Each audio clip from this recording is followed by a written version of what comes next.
Hey guys, subscribe for daily content. And if you're shopping for gear, make sure you check out the description for the newest items at some of the very best online retailers. There's also links for some of the items that I personally recommend. Thanks! What's going on YouTube? Metal Complex here, and today I've got another interesting knife review / knife overview to share with you guys. This is the Kizer Escort, a Pinkerton design, except that this version has Kizer's bar lock, which is essentially the axis lock. Very cool, and in my opinion, a very underrated knife. This knife should be available at the time that you're watching this video. I will link it right down below in the description so that you guys can check it out. As per usual, it does help my channel when you use my links, but that is entirely up to you. Thank you so much to Kizer for sending this in for me to review. Thanks to my patrons for supporting me, and please make sure to follow me on Instagram at metal_complex. Let's go ahead and get a measurement of this knife. Overall length of the Kizer Pinkerton Escort bar lock is coming in just shy. It looks like it's 8 inches, but it's actually 7.75 inches. Blade length is about 3.35, and the cutting edge is also about 3.35. Let's go ahead and do some size comparisons up against the Ontario Rat Model 1 and the Ontario Rat Model 2. So you can see here that this guy is, I'd still call it a full-size knife. It's just not quite as big as the Rat 1.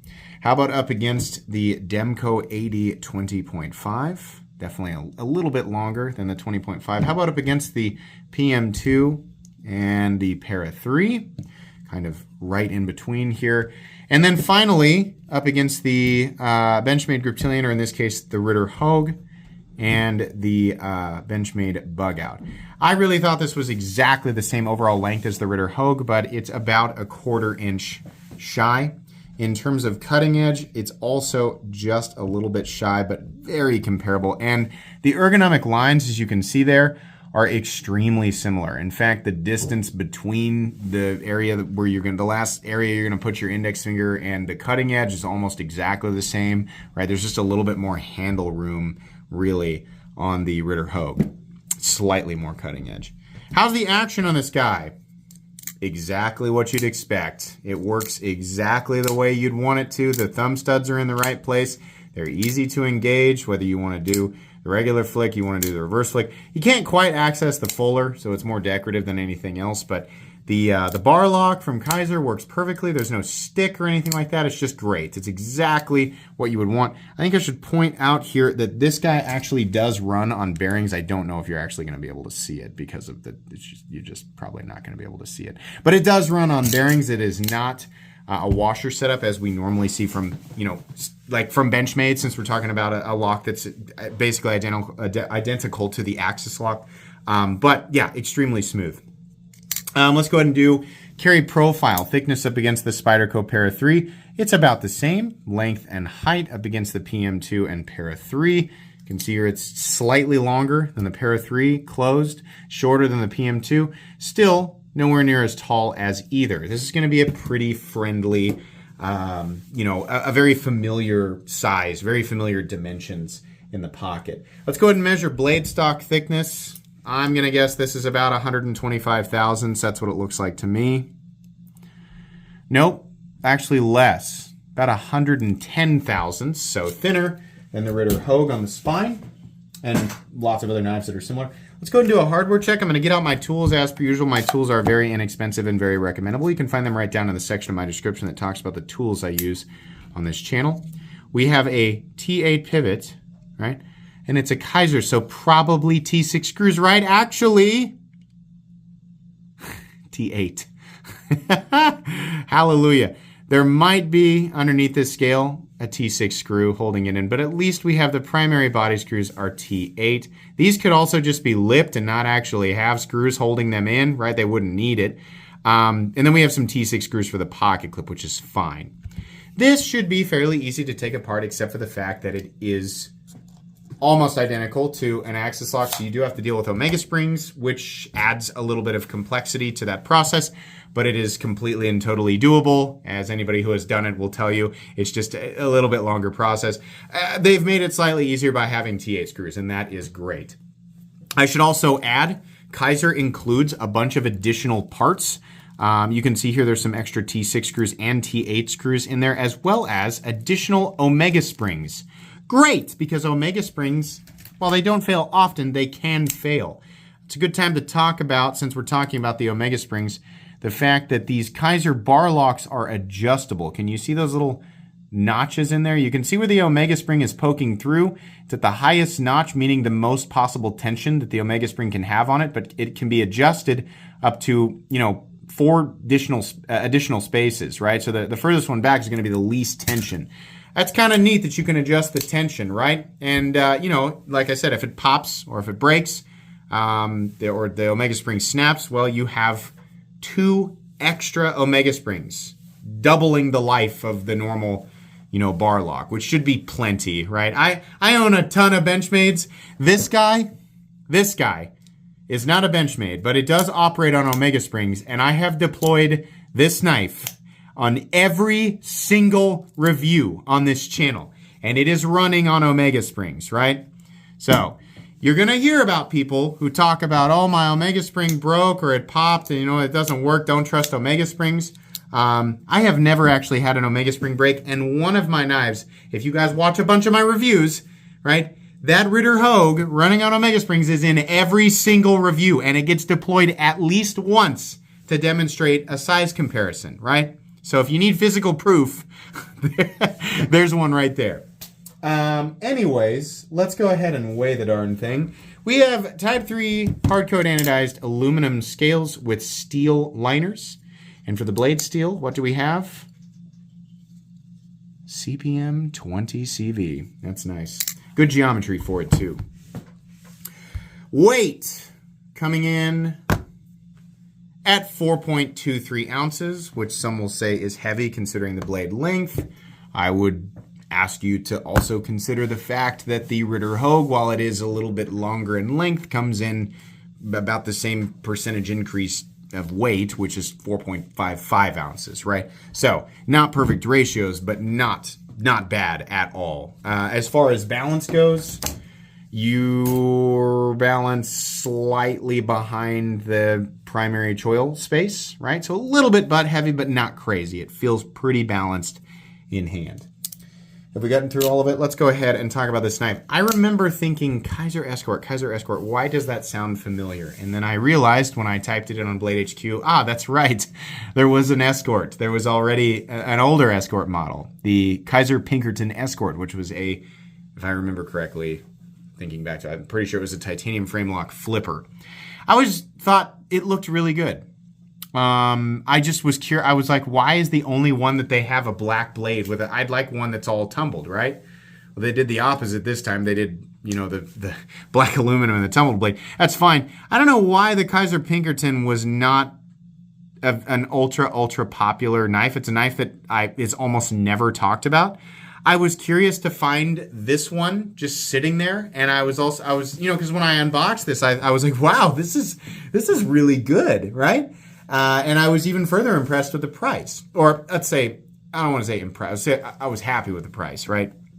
This is a good move, though, right? As people get more and more bored with, because you can say, if you love them, then great, that's fine. But nobody can argue. There's not one person on this planet who will say, we don't have enough titanium frame locks that are flippers running on bearings. There are just not enough to choose from.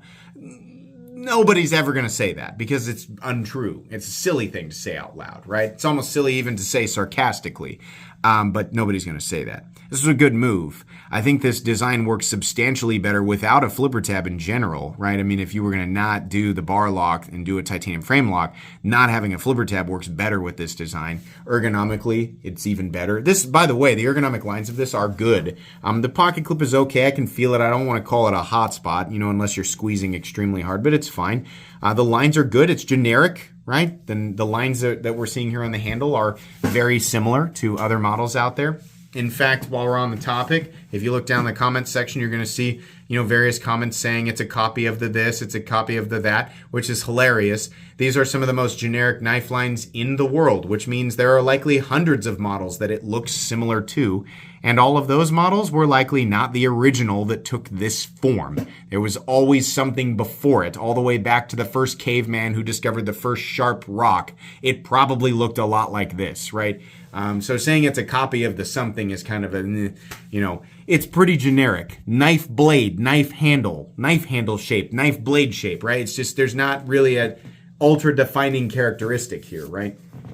But good. There's a reason that we see so much of this. The lines work. There's a nice spot for your index finger. The rest of it works with your hand. Edges are nicely chamfered down. You can choke up a little bit, right? I wouldn't go too far. I'd be careful, be cognizant of where your index finger is, but yeah, it's fine. There's not really anything going on with the handle. I think this was a missed opportunity, like I say very often, to do some texturing, right? Whether it's a little spot right here, we mill a little spot out and then texture that spot, that would have looked good. Or you do a continuous pattern on the whole thing, whether it's, you know, a frag pattern, a checkered, like a diamond checker pattern, or you do just horizontal lines, just vertical lines, diagonal lines, right? It looks really plain without it. Now, I'm sure that keeps the cost down a little bit, but it's really plain. Like, so plain that it makes people say that it's a copy of one of a billion other things out there, right? There's no really ultra-defining characteristic here. So that's kind of the downside. Now, some people really like the real simple minimalist aesthetic, and if you love it, well, here's another option. You've got thousands of options, but here's another one, right? That's what's popular right now. The thumb studs are located in a nice spot, and they are easy to get at. Normally, I say it would be nice if we had a little bit of scalloping here, but truthfully, you can get at it just fine. It's really easy to deploy, very reliable, and you don't have to think about it, that's the way it should be. You should be able to do it without thinking about it hardly at all. The blade, thank goodness Kizer did their tumbled finish. It looks fantastic. The blade is a simple drop point blade, but you know what? It works, right? I think maybe some people will say this is Scandi. It looks like the tip draw. I don't know. I don't want to argue with the blade shape, please. All I'm doing is just inviting an argument that I don't care about. There's a nice fuller here, and that's also been tumbled and polished, right?